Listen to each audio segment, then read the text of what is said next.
I moved to the city with nothing but hope and a suitcase full of clothes that no longer fit quite right. I thought if I just worked hard enough, stayed quiet, and kept my head down, everything would fall into place. But the city doesn't reward quiet dreams. It walks all over them. 6 months in, I was barely keeping up, 2 jobs, endless shifts, and still not enough money to cover rent. My apartment was small, cold in the winter, and too quiet at night. And my landlord, he was a mystery. Older. Always dressed like he had somewhere important to be. Never said much. Just nodded when we passed each other in the hall. I never thought much about him. Not until the day I knocked on his door, trembling, with half the rent in my hand and no idea how I was going to survive the rest of the month. That moment changed everything. Because he didn't yell. He didn't threaten. He didn't call me irresponsible or throw me out. Instead, he offered me something I never expected, something that didn't involve money at all. And that's when my life began to change in ways I couldn't have imagined. I moved to the city with just 2 suitcases, a backpack, and hope. That was 6 months ago. I thought it would be easier, finding work, making friends, building a life. But the city doesn't care about dreams. It eats them alive if you're not careful. I found a small apartment on the 3rd floor of an old building that looked like it had seen better days. The paint was peeling, the hallway lights flickered sometimes, and the radiator made a noise like it was trying to scream at night. Still, it was mine. Or at least, mine as long as I could pay rent. Rent. That one word has been haunting me for weeks now. I worked 2 jobs, one during the day at a cafe downtown, and another in the evenings helping people pack for moves. I'm tired all the time. My body aches, my eyes are always heavy, and I barely have time to cook anything other than instant noodles.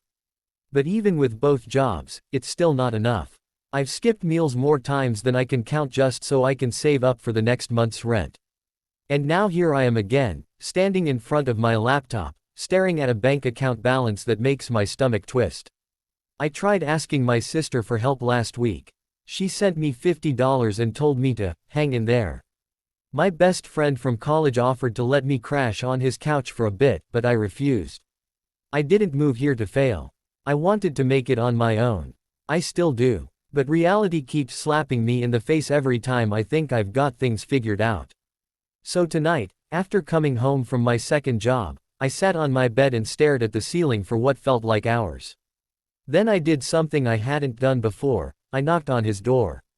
The landlord's door. I'd only ever seen him from a distance. He lives upstairs, and I rarely hear him moving around. Sometimes I wonder if he's even home most days. He's older, maybe late 50s or early 60s. Always dressed nicely when I see him, pressed shirts, clean shoes. Quiet guy. Doesn't talk much. Just nods when we pass each other in the hall. The moment I knocked, I regretted it. What if he says no?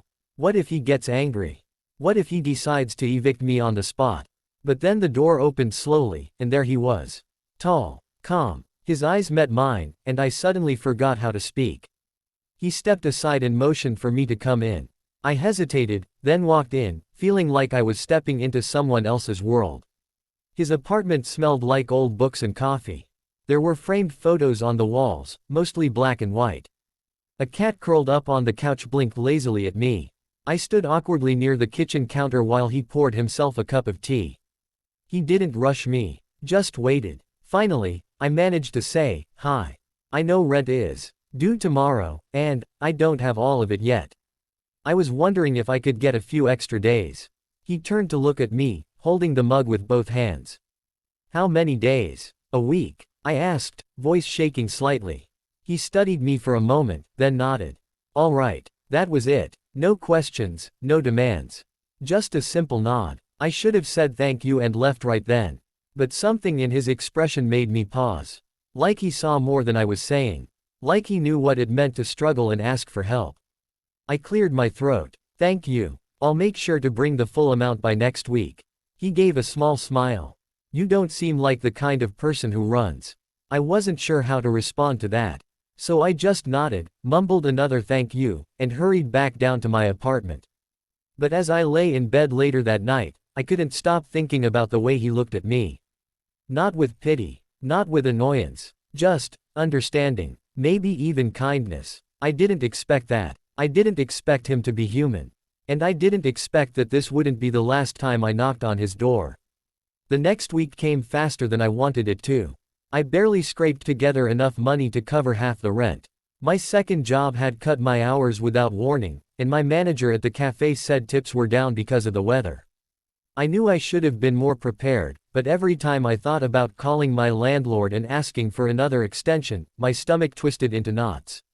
I didn't want to seem unreliable or disrespectful. He'd already been kind once, I couldn't expect him to be again. Still, I found myself standing outside his door on Sunday afternoon, envelope in hand with the exact amount I could afford inside. I knocked, slower this time, like maybe if I hesitated long enough, the problem would fix itself. But the door opened almost instantly. He was wearing a soft-looking sweater and jeans, more casual than usual, and he stepped aside without a word, letting me in. I handed him the envelope as soon as I walked in. "This is all I could come up with," I said quickly. "I know it's not full, but I promise I'll have the rest by the end of the week."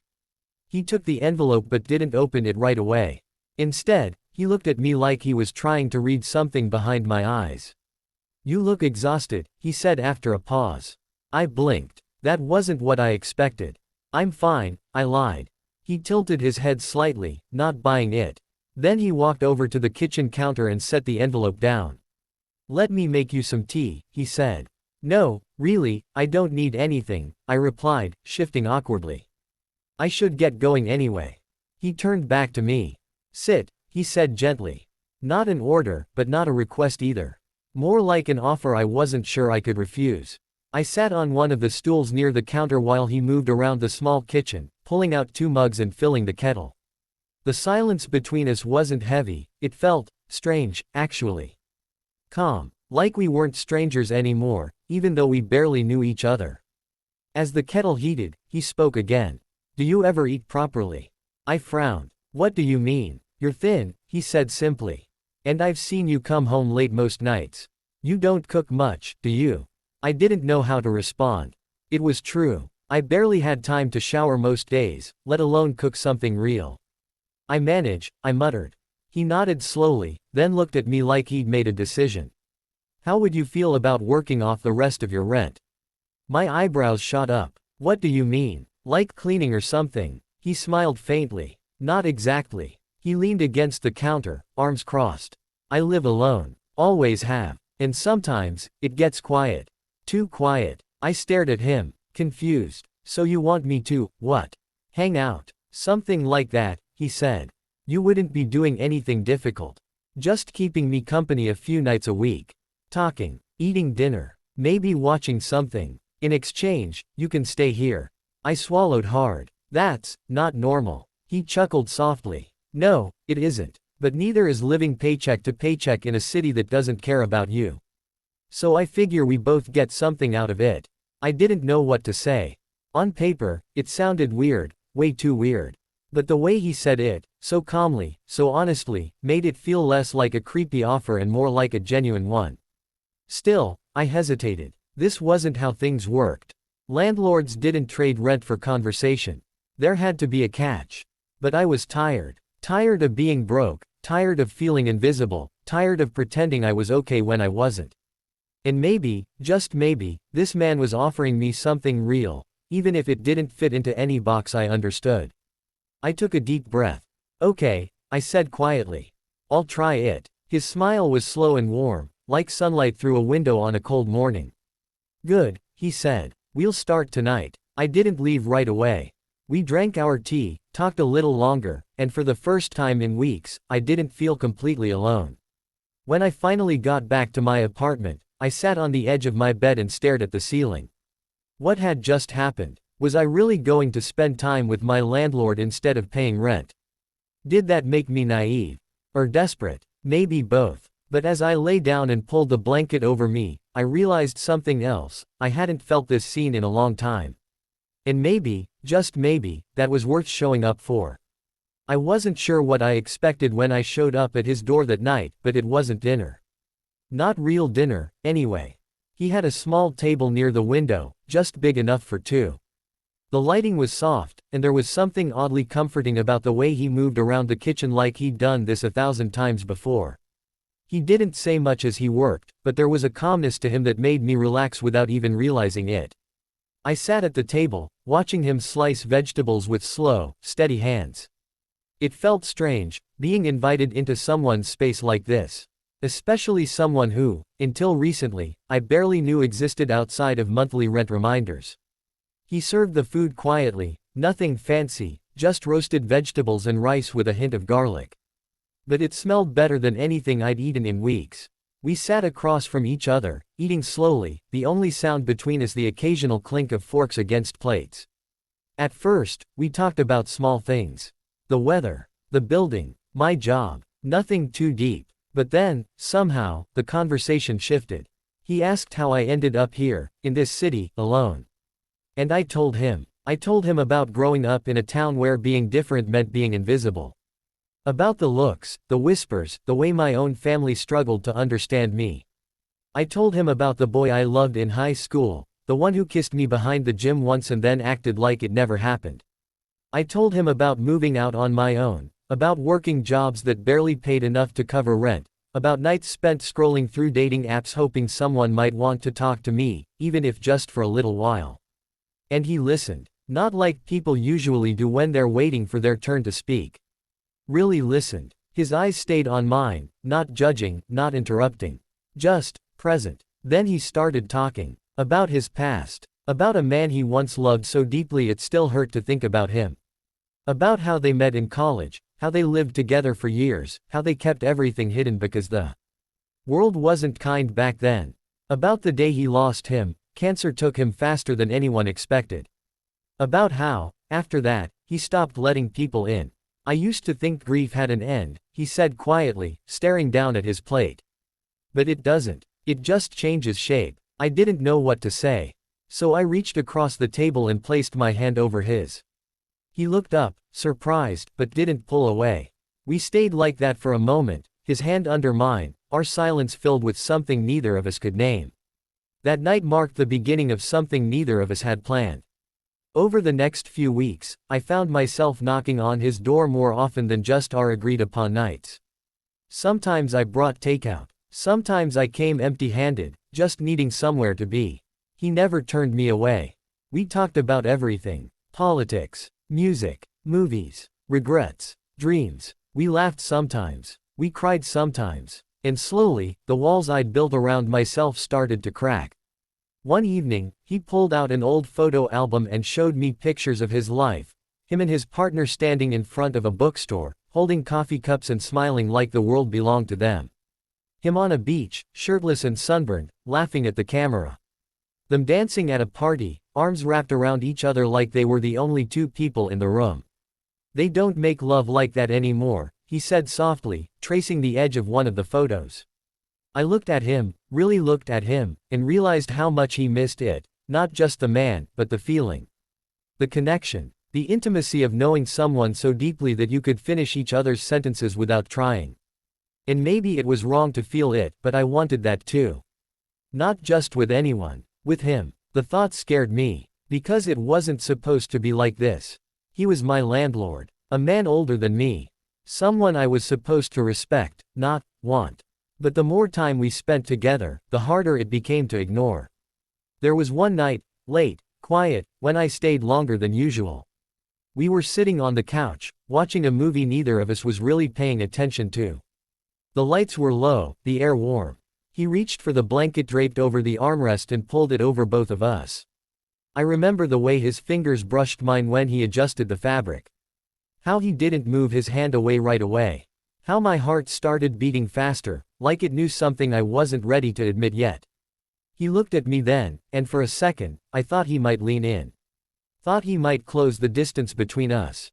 But he didn't. Instead, he smiled, soft, almost sad, and whispered, "You remind me of him sometimes." I didn't know whether to feel honored or broken. After that night, things felt different. Not bad. Just heavier. Like there was something unspoken lingering between us, waiting to be named. And I didn't know if I was ready to name it. It started with a cough. Quiet at first, like the kind you ignore because it's probably just allergies or dry air. But then it got worse. Deeper. More constant. I heard it through the ceiling late one night as I lay in bed, trying to fall asleep. It didn't sound right. Sounded like it was coming from his apartment, and something about it made my chest tighten. I told myself not to worry. People get sick all the time. Maybe he caught something at the grocery store or walking outside in the cold.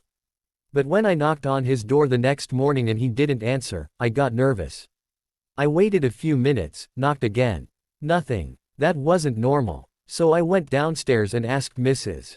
Ramirez, the woman who lived on the second floor, if she'd seen him. She said she hadn't and added, he looked tired last week. Didn't even say hello when we passed. I hurried back up and tried knocking one more time. Still no answer. I stood there for a moment, debating what to do. Then I pulled out my phone and sent a text. Just a simple, "Hey, are you okay?" I knew he had a phone. He used it sometimes to send me reminders about rent or building maintenance. But this time, there was no reply. I let out a breath I didn't realize I was holding. "Can I come in?" Another pause. Then a faint click, the lock turning. I pushed the door open slowly and stepped inside. The apartment smelled different. Not bad, just off. Like medicine mixed with sweat and something else I couldn't name. The lights were dim, the curtains drawn. And there he was, curled up on the couch under a thick blanket, looking smaller than I'd ever seen him. "Hey," I said softly, kneeling beside him. His eyes were tired, dark circles beneath them. His face was pale, and his breathing sounded labored. "I'm fine," he muttered, voice hoarse. I shook my head. "You're not." I stayed there all day. I made him soup, got him water, helped him shift to a more comfortable position, checked his temperature with an old thermometer he kept in the bathroom cabinet. It read 102.6 degrees Fahrenheit. "You should see a doctor," I said. He closed his eyes. "I'll be all right." I wanted to argue, but I could see how exhausted he was. So instead, I sat beside him and held his hand while he drifted in and out of sleep. That night, I didn't go home. I stayed on the couch, close enough to hear him if he needed anything. I barely slept. Every time he coughed, I sat up. Every time he shifted uncomfortably, I checked on him. By the next morning, he was worse. His breathing had gotten heavier, and he was shivering despite the blankets. I finally convinced him to let me call his doctor. They agreed over the phone that he needed to be seen in person. I helped him get dressed, supported him as we walked down the stairs, and stayed by his side the entire time at the clinic. The nurse took one look at him and rushed him into a room. They ran tests, listened to his lungs, asked questions. Then came the diagnosis: pneumonia. He was given antibiotics, instructions to rest, and told to avoid stress. I nodded along, taking mental notes, making sure I understood everything. When they handed me the prescription, I thanked them and helped him outside. Back home, I made sure he got straight into bed. I changed the sheets, fluffed the pillows, brought him water and meds. I cooked chicken soup from scratch, even though I hadn't done that in years. I cleaned the kitchen, wiped down surfaces, opened a window to let in fresh air. And all day, every day, I stayed. I didn't work. I didn't answer messages. I barely left his side unless I needed to grab groceries or refill his medication. I talked to him when he was awake, read to him when he couldn't sleep, held his hand when he was too tired to speak. And somewhere between those long nights and quiet mornings, I realized something terrifying. I didn't just care about him. I loved him, not in some abstract way. Not in a friendly, grateful kind of way. I loved him the way people love someone they can't imagine living without. The thought scared me. Because he was older. Because he'd lost so much. Because I wasn't sure if he saw me the same way anymore, or if he ever would. But none of that mattered when he woke up one night gasping for air, his body trembling with fever. I was there in an instant, sitting beside him, pressing a cool cloth to his forehead, whispering, "I'm here. I'm right here." He reached for my hand, gripping it tightly, like I was the only thing anchoring him to the world. "I don't want to die alone," he whispered. My throat tightened. "You won't." And I meant it. Because whatever this was between us, whatever it had become, I wasn't going anywhere. Even if I didn't know how to explain it yet. He got better, slowly but surely. The fever broke after a few days. The cough lingered longer than he liked, but it softened with time. He started sleeping through the night again. Eating small meals. Sitting up on his own. I watched him come back to life like someone waking from a long, heavy dream.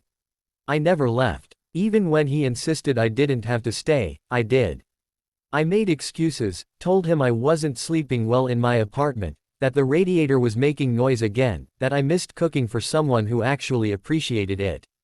But the truth was, I couldn't bear the thought of not being near him. There was a shift between us now. Something subtle, but deep. Like we'd crossed an invisible line and neither of us wanted to go back. One evening, as we sat together on the couch wrapped under the same blanket, he turned to me and said, "You didn't have to do all this." I looked at him, really looked at him, and smiled softly. "I know." He studied me for a moment, then reached out and touched my hand. Just a light brush of his fingers over mine. But it felt like everything. A few nights later, he asked me to stay again. Not because he needed help, not because he was still weak, but because he wanted me there. And that meant more than anything else ever had. We fell into a rhythm. Quiet mornings with coffee. Shared meals. Long conversations about the past, the present, and the future we weren't sure we could plan.